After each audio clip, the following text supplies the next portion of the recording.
Torcon today, the first time in the history of the tornado condition index of a 10 for northern parts of Alabama.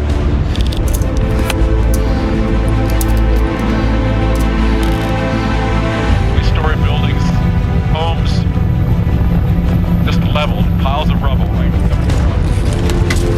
That's all it's done.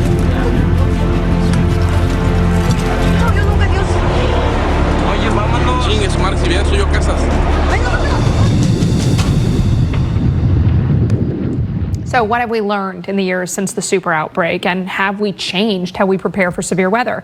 Dr. Nat back with the survey results from the Federal Alliance for Safe Homes. Again, the past 2 hours, what I've learned is we still have a ways to go in communicating and also kind of trying to overwrite some of the things that we used to think was the case. Yeah, and I think a lot of people have thought for a long time that some tornadoes there's just no way to survive them. Right. But there are ways to be safe, and that's what the Tornado Strong campaign is all about that Flash is initiating today. And one question that they asked people in tornado-prone areas was, how much does a tornado safe room constructed per FEMA guidance cost?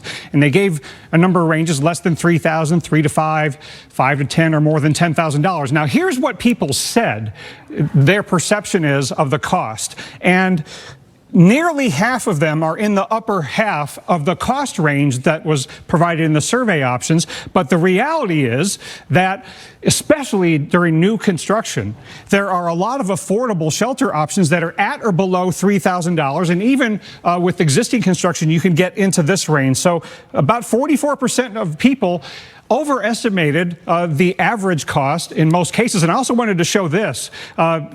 There's another question that they asked in the survey, Mike and Alex, that are you even aware that a tornado safe room with proper construction can provide near absolute protection up to 250 miles an hour?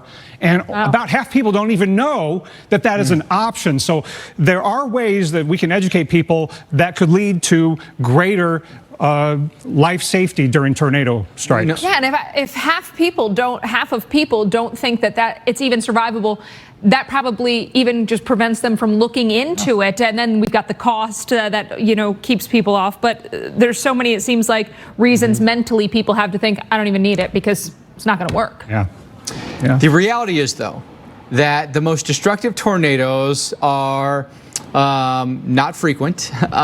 When's the last time we had an EF5 in this country, right? They're so infrequent. Most tornadoes are weaker than 250, significantly weaker than 250 miles per hour. And you don't necessarily have to be underground either. You can survive in an above ground shelter. Oh, two excellent points, Mike. It doesn't take the worst of tornadoes to kill people and cause damage. So that's why it's great news that there is technology and sheltering that can provide near absolute protection all the way up to that high-end tornado. So in most tornadoes, you're going to be in good shape if you're in one of those tested and approved safe rooms.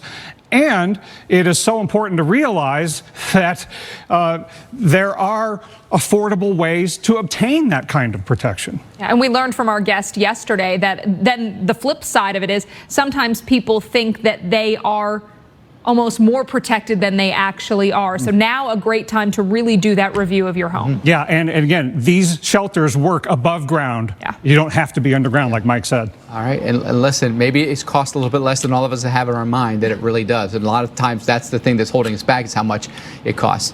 Good stuff there, Dr. Nev. Thank you. And still to come here on the show tonight, we're going to break down the timing for dangerous storms, hail, tornadoes, all on the table for us this evening. And tomorrow, potentially as well. You saw this rope tornado unfold right here live on Weather Underground just a little bit earlier. When I